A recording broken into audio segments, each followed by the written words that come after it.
අද දවසම හරිම මහන්සි. ලබන සතියේ තියෙන ඉස්කෝලේ අවුරුදු 7 ඩාන්සින් අයිටම් එක වෙනුවෙන් අපි හැමෝම අද හුඟක් කළා ප්‍රැක්ටිස් කළා. ඉස්කෝලේ ලොකු ශාලාව ඇතුලේ තියෙන රස්නයත් එක්ක දාඩිය තාගෙන නටන එක ලේසි වැඩක් නෙවෙයි. අනුරාධා අද නම් මට නටලම ඇති වෙලා. කකුල් දෙකත් රිදෙනවා අබ්බා. මගේ යාළුවා කාංචනා කිව්වේ බිම වාඩි වෙන ගමන්. ඇත්ත තමයි කාංචනා. ඒත් ඉතින් මිස් කිව්වා නේද තව ටිකක් ප්‍රැක්ටිස් වෙන්න ඕනි කියලා.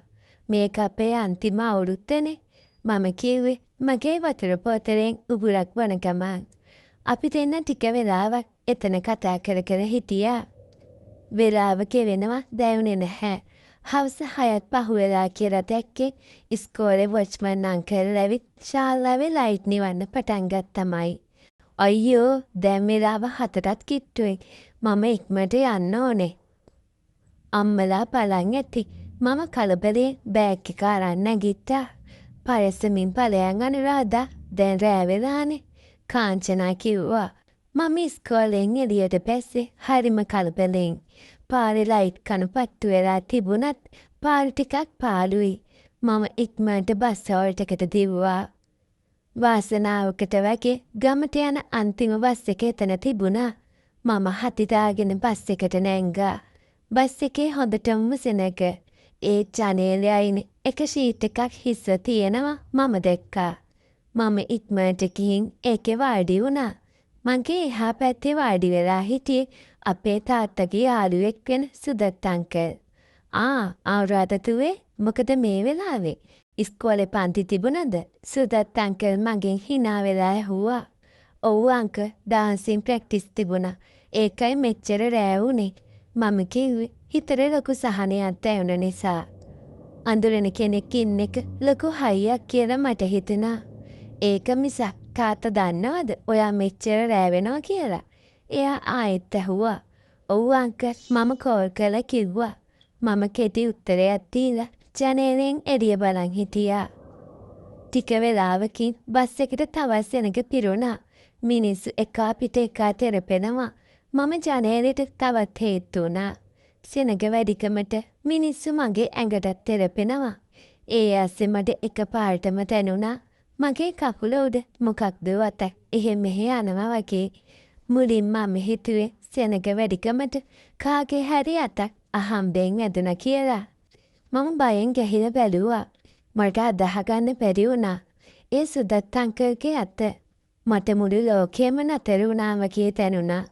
මම දන්න අපේ ගෙදර එන යන තාත්තා එක්ක එකට වැඩ කරන අංකල් නේද මේ වගේ දෙයක් කරන්නේ. මට කතා කරගන්න බැරි වුණා. බයත් එක්කම මගේ ඇඟ ගැහෙන්න ගත්තා. අංකල් මම හීන් හඩින් කියන්න හැදුවත් වචන පිටෝනේ නැහැ. එයා කිසිම ගානක් නැතිව ජනේලෙන් එළිය බලන් ඉන්නවා. ඒක හරිම පිළිකුල් සහගතයි. මම හෙමින් මගේ කකුල එහාට කරන්න හැදුවත් එයා තවත් තදින් අල්ලගත්තා. අංකල් මොකද මේ කරන්නේ? මම ටිකක් සද්දෙන් අහන්න හැදුවත් බස් එකේ තිබුණ සද්දයගේ හිතේ තිබුණ බයයි නිසා ඒක කාටවත් ඇහුනේ නැහැ. මට තවත් ඉවසන් ඉන්න බැරි වුණා. මම එකපාරටම ෂීට් එකේ නැගිට්ටා. මම සුදත් අංකල් දෙස රවලා බැලුවා. එයා කිසිම කලබලයක් නැතුව අහක බලාගත්තා. හැබැයි බස් එකේ තිබුණ සෙනඟ නිසා මට එහාට යන්න තැනක් තිබුණේ නැහැ. මම එතනම හිටගෙන හිටියා. මගේ හදවත වේගයෙන් ගැහෙනවා. මම හිතුවා දැන් ඒ කරදරේ ඉවර ඇති කියලා. ඒ ටික වෙලාවකින් මම හිටගෙන ඉද්දිත් එයා මගේ කකුල ලන්න පටන් ගත්තා. දැන් මට අඬන්න වගේ. මාමගේ බෑග් එක ඉස්සරහට දාගෙන ආරක්ෂා වෙන්න හැදුවා. ඇයි මිනිස්සු මෙහෙම වෙන්නේ? මම හිතින් ඇහුවා. මම පොඩි කාලේ ඉඳන් දන්න අංකල් නේද මේ? අපේ හෝල්ට් එක ළඟා වෙද්දි මට දැනුනේ ලොකු නිදහසක්. බස් එක නතර කරපු ගම මම සෙනඟ ඇස්සේ රිංගලා දොර ළඟට ගියා. බස් එකෙන් බහිද්දි මට දැනුනේ මගේ කකුල් පණ නැති වෙලා වගේ. මම හතිදාගෙන පාරේ දුවන්න පටන් ගත්තා. මම දුවලා ගිහින් ගෙදර දොර ළඟ නතර වුණා. අම්මා දොර ඇරියා. ඇයි දුවේ මේ කලබලෙන්? මූණත් සුදු මැලි වෙලා. අම්මා ඇහුවා. මුකුත් නැහැ අම්මේ. බස් එක මිස් වෙයි කියලා බයේ තිව්වේ. මම බොරුවක් කියලා කෙලින්ම මගේ කාමරයට ගිහින් දොර වහගත්තා.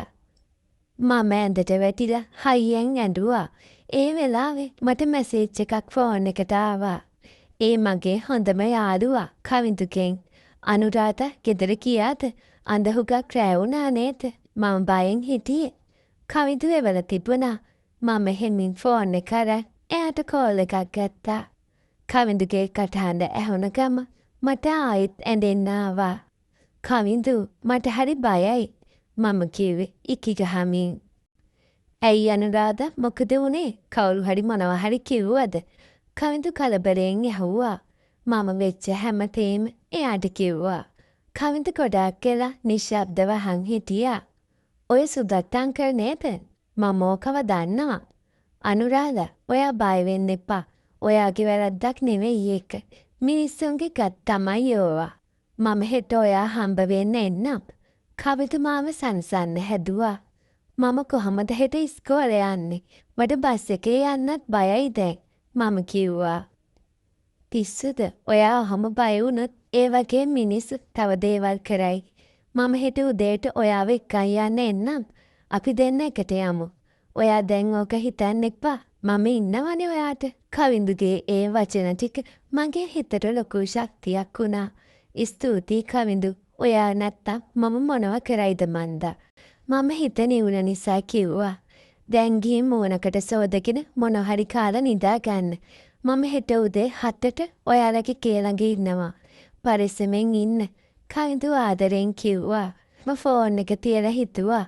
ලෝකෙ සුදත් අංකල් වගේ නරක මිනිස්සු ඉන්නවා වගේම කවිඳු වගේ ආරක්ෂාව දෙන මිනිස්සුත් ඉන්නවා. ඒ විශ්වාසය නිසා මගේ හිතට ටිකක් සහනයක් දැනුණා. ඒත් එදා මට හරි හැටි නින්දක් ගියේ නැහැ. බස් එකේදී දැවුන එක් පිරිකුව සහගත මගේ හිතේ මැකී නොයන කැලලක් වගේ ඉතිරි වෙලා තිබුණා. පහුවදා උදේ කවිඳු කිව්වා වගේම ආවා. එයාගේ මූණ දැක්කම මට දැනුනේ ලොකු ආරක්ෂාවක්. අපි දෙන්න එකට ඉස්කෝලේ යද්දි මම හිතුවා මීට පස්සේ මාමගේ ආරක්ෂාව ගැන මීට වඩා හිතන්න ඕනේ කියලා. කිසිම කෙනෙක් අන්ධ ලෙස විශ්වාස කරන එක වැරදි කියලා මම එදා ඉගෙන ගත්තා.